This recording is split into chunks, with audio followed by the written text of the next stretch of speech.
3 is a number, a very important number for One Piece. You know, you've got 3 admirals, 3 calamities, 4 emperors, provided one doesn't show up. But most notably, 3 is the number of devil fruit classes: Paramecia, Zoan, and Logia. But what if I told you that that was not the be-all and end-all of devil fruits, and that a category 4 already exists? Hello and welcome to the Grand Line Review, your source for everything One Piece. My name is Liam and I am a category 4 Australian, which I believe is defined as some sort of reclusive outcast. So I suppose that's why I spend my life in a literal padded room talking about fictional fruit. But today we are here to attempt to shatter the very foundation of One Piece, because I am here to suggest that not only will there be a 4th category of devil fruit, but that it actually already exists. And just as a note, this video is part of September, where for the entire month of September, every time someone subscribes to this channel, we will be donating 10 cents to Make-A-Wish Australia, a group who work to grant life-changing wishes for children with critical illness. Because One Piece is all about dreams and we have the power to make some real-life dreams come true, so I think we should. There's also a link in the description to our fundraising page if you'd like to donate directly, and furthermore, please do say hi in the comments below if you are a new member of the Grand Fleet. Welcome. So part of this major hypothesis as to why a 4th category of devil fruit could already exist has to do with the idea that devil fruits are almost certainly man-made. At this point, it would be almost beyond comprehension to suggest that they are a naturally occurring phenomenon. Sure, certain powers do make sense, like say a wax fruit, a basic animal, and maybe even some elemental stuff, but then you quickly deviate into all sorts of curious and in many cases highly theoretical concepts. Whether this is say a devil fruit that allows one to transform into complex machinery, such as Scratch Monopu's instruments or Baby Five's weapons, or perhaps purely fantastical ideas that allow people to conjure books and even trap victims in an illusory story world a la Montdour. Books, quite famously, are not a naturally occurring phenomenon. In fact, how they come about is it's quite brutal, because what we do is we craft books from the corpses of trees. Although most intriguing of all are mythical zoans, devil fruits that allow people to assume the properties of creatures that almost certainly never existed. And just like Luffy being able to solve the Collat's conjecture, devil fruits are stupid and they cannot do that thing that I just said. Not naturally anyway, but they can definitely be engineered. All it would really take is one ancient Vegapunk level genius to work all of this stuff out and bam! Magic science fruit exists all over the world. DNA could be quite specifically altered to grant the properties of animals, elements, or substances, perhaps even very specifically programmed shapes as well, like saxophones or Gatling guns. And to create things like mythical zoans, and this hyper-intelligent science bro would just need to blend a series of factors. For example, with Marco's devil fruit, all we really need is to fuse a basic bird with some fiery Mera goodness, and then add the healing factor of the Chiu Chiu no Mi on top, and wow, look, that is one delicious pineapple-y phoenix right there. But my greater point with all of the words that are coming out of my mouth is that if all devil fruits are artificial, then what is stopping a 4th category from existing? And as I continue to allude to, does that 4th category already exist? Because our next point is that despite the fact that we've been doing a deep dive of One Piece for about a quarter of a century now, fleshing out the mechanics of our magical fruit power system, there is still an uncomfortable amount of devil fruits that do not neatly fall into that system. Just as a reminder, we have Logias, which allow people to conjure, manipulate, and become natural elements. Then there are Zoans, which give people the ability to transform into creatures or a creature hybrid. And then there are Paramecias, which is where all of the other crap goes. Sadly, there is no strict definition of a Paramecia. In fact, if there was, I would say that the definition of a Paramecia is something that is not a Logia or a Zoan. And this is what I refer to as the Paramecia dumping ground. It's where all of the weird and wacky leftovers go. I mean, you've got a guy who makes interdimensional doors, a woman who transforms her enemies into fresh laundry, and even a man who quite vigorously rubs his crotch in order to conjure a genie. Plus there's also the guy, what's his name? Very Good, yeah, Captain Very Good. He's the guy who turns into balls, and just imagine trying to explain that to someone, you know? So what's your superpower, sir? Well, you see, I can become balls, and that's about it. I also feel like Very Good and Daifuku would make quite the good duo. Balls and crotch rubber, together at last. But this is what I mean. The definition of Paramecia is once again simply something that is not a Logia or a Zoan. But even with that nigh on a frustratingly vague definition, there are fruits that already exist that throw this 3-pronged system into pure turmoil. To start with the basic one, we of course have Charlotte Katakuri's Mochi Mochi no Mi. This bad boy here has the official designation of being a special Paramecia, because it contains the innate properties of both a Logia and a Paramecia fruit. fruit, because in a process that can only be described as somehow, it allows Katakuri to not only generate mochi, but also turn his body into mochi. There is no other paramecia in existence that can do all two of these two things. People will often bring up Magellan or Galdino, but they can only generate poison and wax respectively. They do not turn their bodies into it. On the flip side, paramecias that do alter their users' bodies, like say Does Bones turning into blades, do not allow them to actually generate that substance, just transform. So because the Mochi Mochi no Mi doesn't fit cleanly into the definition of paramecia, it has the caveat of being special, which I feel is a little bit lazy of the in-world characters who decided this. It actually reminds me a lot of stories of early explorers encountering a platypus. They had absolutely no idea what it was because it was both part rat and part duck, so it was often reported back to the motherland as some sort of billed rat or scurrying duck. And if we were to follow One Piece world rules, then I imagine it would have been classified as a special duck. These days though, we do have a bit more of a handle on it, classifying them as mammal monotremes. But the point is that the Mochi Mochi no Mi is already a devil fruit that could constitute an entirely new class. Right now it's just being kind of shoehorned into the paramecia world because what's the definition of paramecia again? Not a Logia and not a Zoan. So that's where the Mochi Mochi no Mi kind of has to sit. But that does also beg the question of what we do with fruits that don't fit our framework, but which are also undisputedly Logias and or Zoans. Now that's a confusing statement.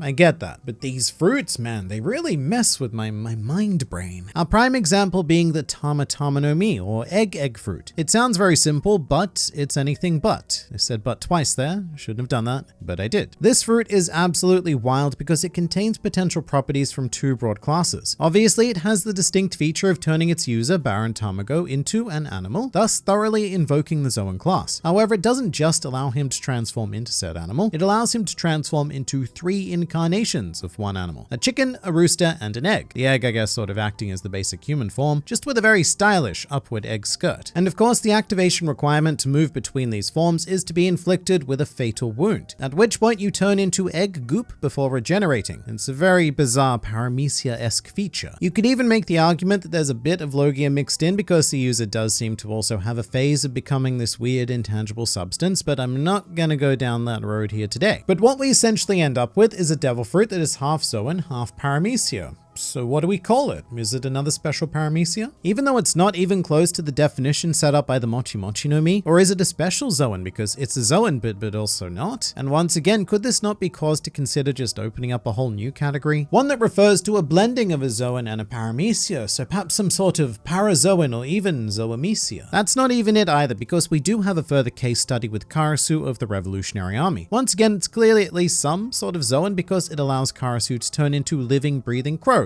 Crows being plural. And that already goes against the major principle of Zoan fruits because Karasu is transforming into multiple creatures rather than just one. And furthermore, the way in which he does it mimics the abilities of a Logia. From what we've seen, it's as if Karasu's body was just made of crows in the same way that Ace's body was made of fire. It's a very odd fusion of Logia and Zoan, which once again presents itself as an entirely different case from either the Mochi Mochi no Mi or the Tama Tama no Mi. So we now have three devil fruits that do not currently fit into our established three-class construct. A special paramecia that can mimic Logia powers, a special Zoan that has a set of paramecia conditions, and a special Logia, I think, maybe, because it allows its user to become a murder of crows rather than some sort of element. And of course, we could probably plonk all of these into a lovely Venn diagram, but when a classification system has so many exceptions, should it not be time to reevaluate that system altogether? Because it feels an awful lot to me like a fourth category of devil fruits already exists, which I would tentatively call hybrid devil fruits, a fruit that demonstrates the attribute of two or more base classes. Or if you want to go super technical, you could even say that maybe a fourth, fifth, and even sixth class of devil fruit already exists if you separate them by exactly which two base classes are blended. Sure, it's not quite as sexy as saying something like these are the things that are, have been, and always will be, but that's kind of the nature of progress, really. Even when discounting the things I've said so far, in the One Piece world, we already have a fourth class of fruit, which are the smiles. The artificial abomination shat out of Caesar Clown's gassy science hole, and they may attempt, and emphasis on the word attempt, to replicate the effects of a Zoan fruit, but they're so distinctly separate from that class. But in this case, we do also have one much better example of a confirmed artificial devil fruit, which is Vegapunk's creation. Even though for mysterious reasons it was stated to be a failure, it is demonstrably the closest a known character has come in the series to crafting a perfectly man-made fruit. And even then, it's an existence that may not necessarily classify as a simple Zoan. But of course, it's not a smile either. together. So right now, Vegapunk's fruit is a one-of-a-kind in its own unique category. But with this in mind, why couldn't someone like Vegapunk push that concept further? And perhaps he might not have been able to properly replicate Paramecia's or Logia's, but what stops him taking all of that knowledge from his actually massive head and just forging his own unique class? Because there are a lot of meta ideas that do have yet to be explored in One Piece. You might think that the trifecta of classes covers everything in existence, especially with the Paramecia dumping ground, but they really don't. For example, something that has really never come up with devil fruits is the idea of plants. We have fruits that explore the world of elemental energy, generated substances, fauna, but for whatever reason, nothing that really touches on flora. I mean, Robin's power does sprout body parts like plants, I suppose, and there is the non-canon Mosa Mosa no Mi, which enhances the growth of plants, but nothing that really incorporates the properties of plants themselves. To be fair, I can see why this is, and my apologies to any avid botanists who happen to be watching, but to put it quite bluntly, plants are boring. It also might be a little bit late in the series to introduce something so tame. I mean, just imagine a new villain popping up after Wano. Maybe his name is John Flowerman, and he rocks up all menacingly just to state, "Haha, Mugiwara, you'll never defeat me because I have a secret fourth type of devil fruit that grants me all of the powers of a hibiscus."